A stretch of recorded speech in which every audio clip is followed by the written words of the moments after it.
Hello guys, I am here to show you how to fix keyboard problems like mic problems or just changing language sometimes.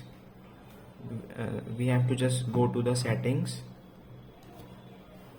then apps, app management, type here gboard, or you can scroll it.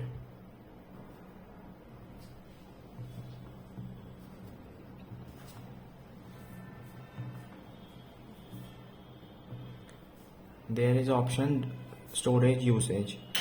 We can clear data and clear cache. Just simply clear data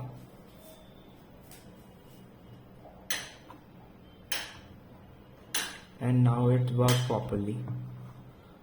You can use this trick in any other phone. Thank you.